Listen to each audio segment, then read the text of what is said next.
Hi everyone, I'm Sloan from SloanBella.com and I'm back with another channeled video. This one is on missing teenager Natalee Holloway, who disappeared on May 30th of 2005 while on vacation in Aruba after she graduated from high school and was preparing to go to college and adulthood. She was never seen or heard of since. So what happened to Natalee? I wanted to pick up on the information. Most recently, I read that her father had actually petitioned the court to declare her dead. So actually to legally report her as dead. I wanted to pick up on the information around Natalee to see if I could find out anything about what she was feeling that night. And immediately I was drawn to a feeling of basically letting go and floating, much like a jellyfish just floats in the water. If you've ever seen a jellyfish under the water at an aquarium, you see how they just float and it looks very peaceful and they just kind of float along. That's the feeling she was making me feel. So I assumed that she drowned, but immediately my mind was sharply turned in a different direction. What she showed me is inside the bar and club, which was Carlos and Charlie's, I believe. Inside the bar, she was in there and she was walking around. She was a very happy-go-lucky girl. So Natalee was having a lot of fun. She was talking to her friends. She was putting her arms around people. She was having a really great time, like a typical 18-year-old girl, full of life, full of zeal, very friendly, very social, just really enjoying herself. She was not drunk or high. And then my eyes darted over to the right and I saw by one of the tables one of the brothers that was with Joran Sloot, the Kalpoe brothers, I can't say that right, one of them, and he caught her eye. She recognized him. She smiled and waved. She did a little wave like this and smiled, and he came over and they started chatting. She recognized him from some other point during her vacation. So it was quite natural. It wasn't a random thing. She'd already talked to him on some level because I could see the recognition of him. He came over and he kind of grabbed her by the shoulder like this. And they not grabbed in a negative way. It was just kind of like, oh, they're going to have some fun. And he's sitting beside her. She's having a drink.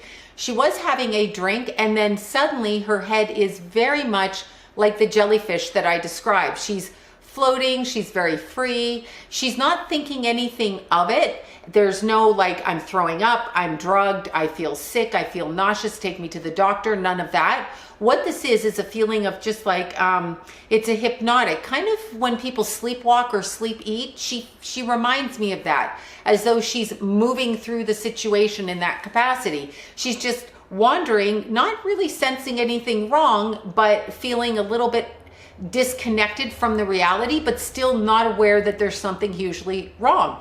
There are no senses going off with her. She doesn't feel anxiety. She doesn't feel like she's in danger. And then I see this brother, the one that she recognized, he's kind of guiding her out the front door. And behind him is his other brother and Joran Sloot, and they're all talking and chatting. They're having a good time. Natalee is thinking she's going back to her hotel room. That's the feeling I get. And she's not suspicious of anything. She gets into the car. She gets into the car that is driven by Joran Sloot. It's his car.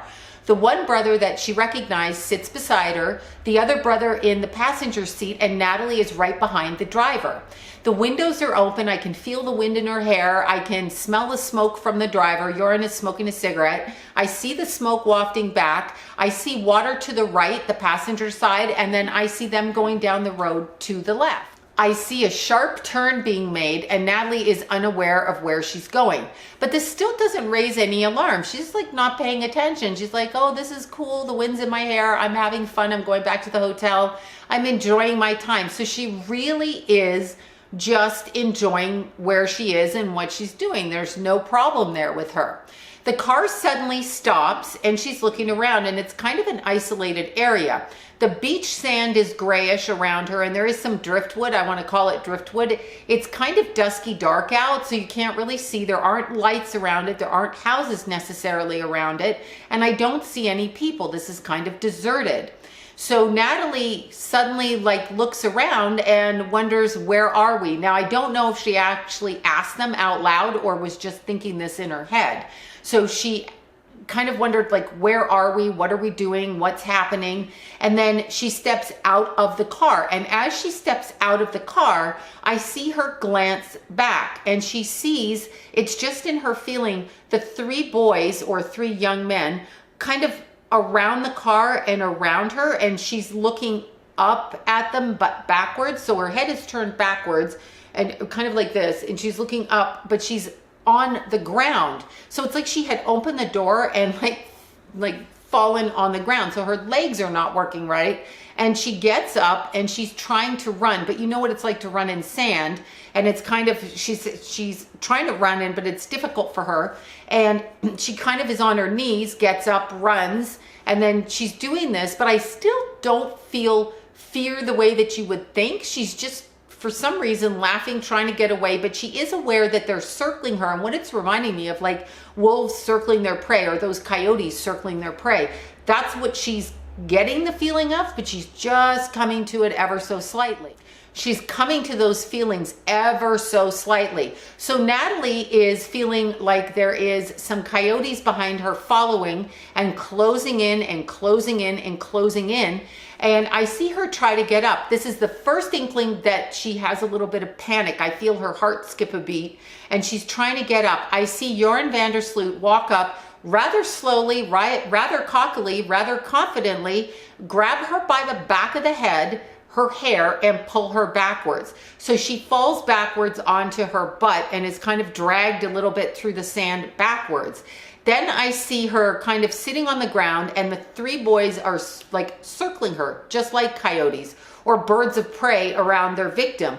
She's looking, and the brother that had led her out of the bar, the restaurant, is the first one who starts to unzip his pants. That's what I'm seeing. She's very aware of what's going on. It's kind of at her eye level, and yet it's like she's in a trance or a hypnotic state, just like a sleepwalker. Like, is this real? Am I eating? Am I not? I don't know what I'm doing. Just like that, like a person that goes to the fridge and eats like a full meal in the middle of the night, doesn't remember, but finds the dirty dishes in the sink. She's got that kind of feeling. So she's disconnected and disassociated from whatever was put in her drink. And keep in mind, she did not take this herself. Like, I'm not getting any inkling that Natalie took this herself. Natalie is looking around, and the brother that she recognized is the first one who is being directed by Joran van der Sloot. Now that's interesting because he is the ringleader, and the brothers are, he's like the Pied Piper, and the brothers follow. They are followers. Now Joran gets a kick out of causing chaos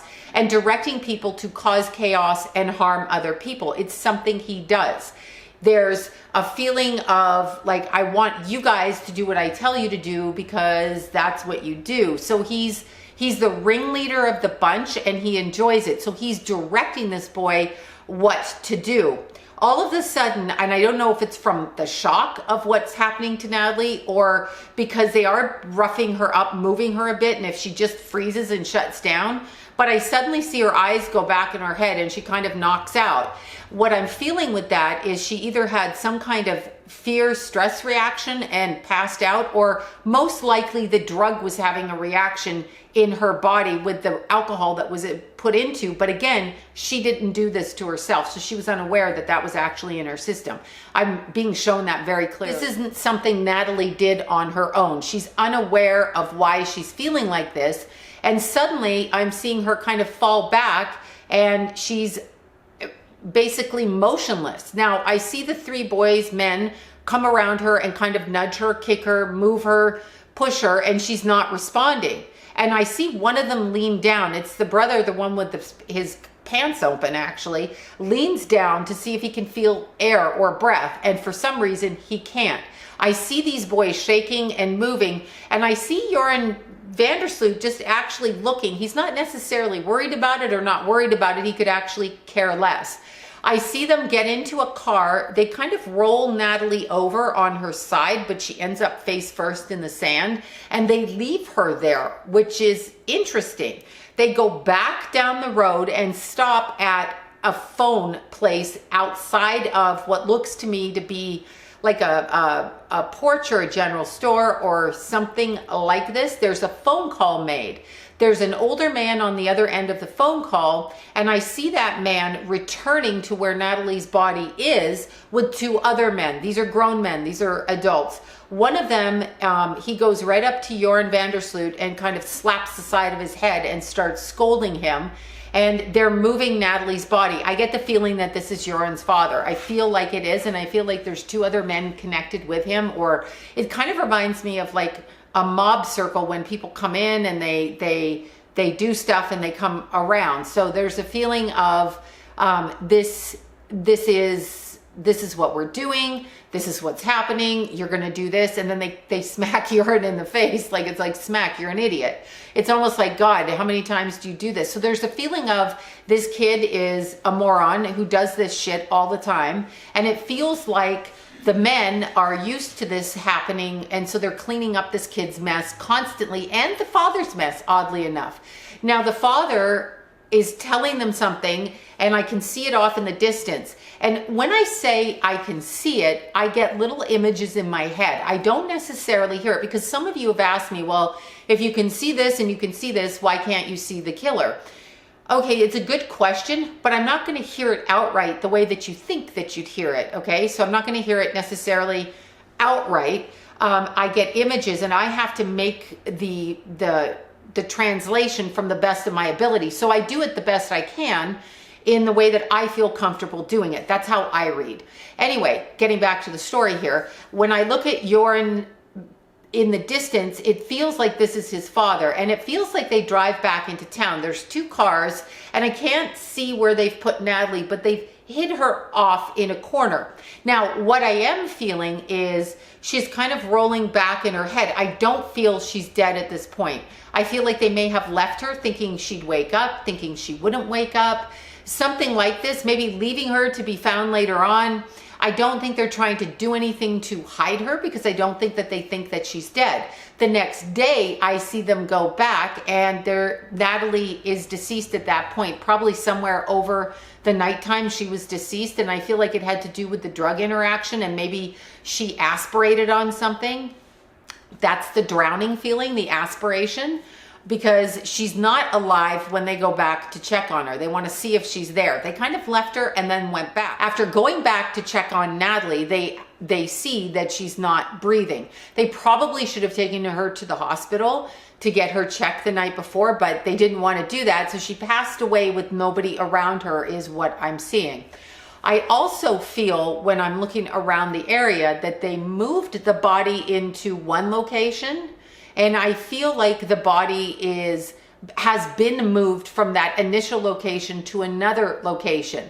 And I do feel like the body was buried under in the earth, not actually drowned. I feel like the jellyfish feeling I had and floating in the water has more to do with the way she felt after she drank the drink and it was drugged. I feel like this was a hypnotic, like Ambien. Like, you could drive, I know people have driven cars and made dinners and done all kinds of things.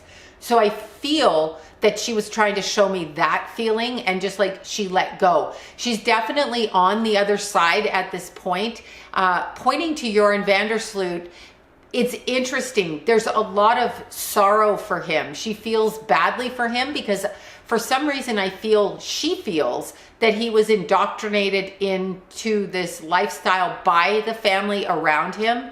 I see no connection to his mother, but the father is a very strong, dominant person, and she's showing me that he rules with an iron fist, and he rules the town, and he rules everything, so people listen to him. He's kind of like a mob father, actually. And I feel what I'm seeing is she's kind of showing me that there's been a lot of people that think she was sold, she disappeared, she's trafficked out, she's sex trafficked, pimped, prostituted. That's not the case. She's actually on the other side. But what is interesting about that is she's showing me that Joran came from a family that is like the mob, that is like that. They are like pimps. This is what they do. So they are known for gambling and money and trafficking and doing all kinds of drugs and things like this. It's not a nice family. This kid was a full-on gangster kid without being a street gangster. So more like the mob is what I'm being shown.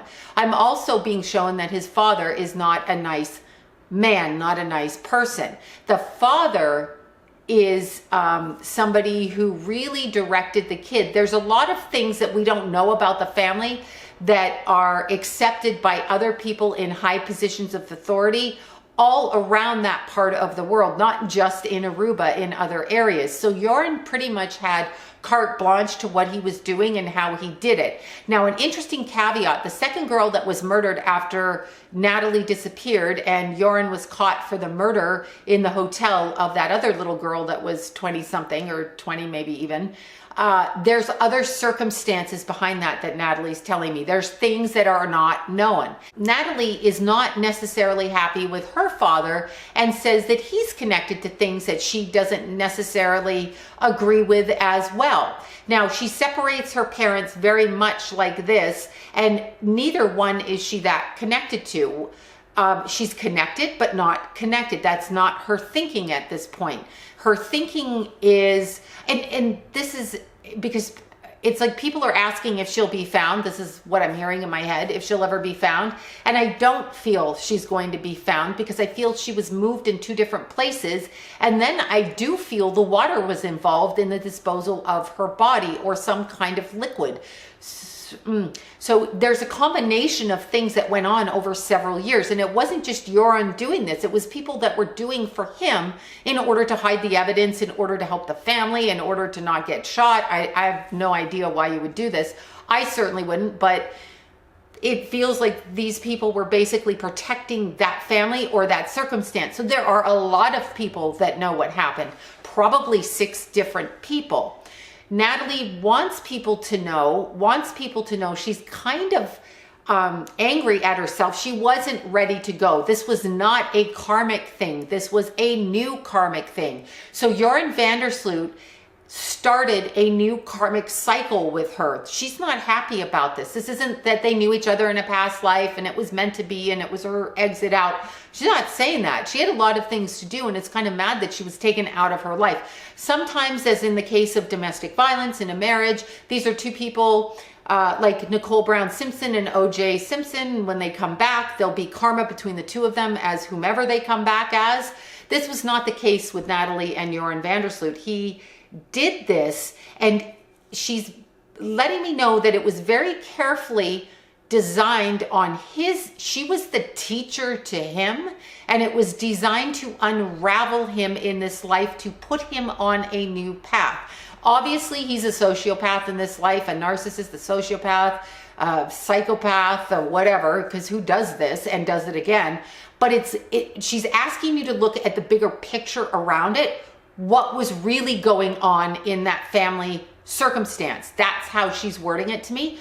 What was really going on? And when I say she's wording it, I'm not seeing her in front of me. I'm hearing the wording and feeling it. That's how my body is working during this particular Natalie wants people to know around the situation that there's other circumstances connected to this situation that we are unaware of. So she's asking us all to look at the bigger picture, not just what happened to her and Joran van der Sloot. She's saying, look into his father, look into her father, go back, watch the chain of events, watch what happened, because it's quite a shock to her. She was unaware of it, and this was not her exit off the planet. She wants you guys to know it. In every single time that somebody is murdered or taken from us or dies a death suddenly, mysteriously, whatever it is, not always is it their time. Sometimes there is a new brand of karma started.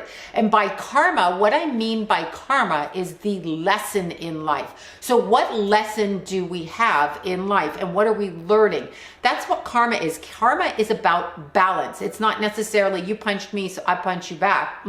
You killed me, I kill you back. It can be that, but it's about balancing actions from past points in time that connect up with this point in time. So we must all remember that when we're thinking of karma, because so many people come to me and they're like, so-and-so did this and I want them to pay, and that's their karma. Not necessarily, because we don't always have memory of what we've done, what they've done, what the interaction was. But I can tell you this, Natalie was a teacher for Joran van der Sloot and those two brothers. And she's saying directly, and I'm saying this out loud since you guys asked, the 3 of them killed her by their negligence and their greed. They wanted to Joran wanted to direct the two brothers, and they're stupid for listening to him, to have sex with Natalie. He liked to film stuff. He liked to do stuff like that. He liked to cause chaos. All three of those boy men were responsible for her death, for drugging her, and for allowing her to pass away. And the three adult men that came with, or the two that came with Joran's father, making it three, all six of these people are responsible because no one took her to a hospital. Therefore, your silence is complicit in the conspiracy to not help her.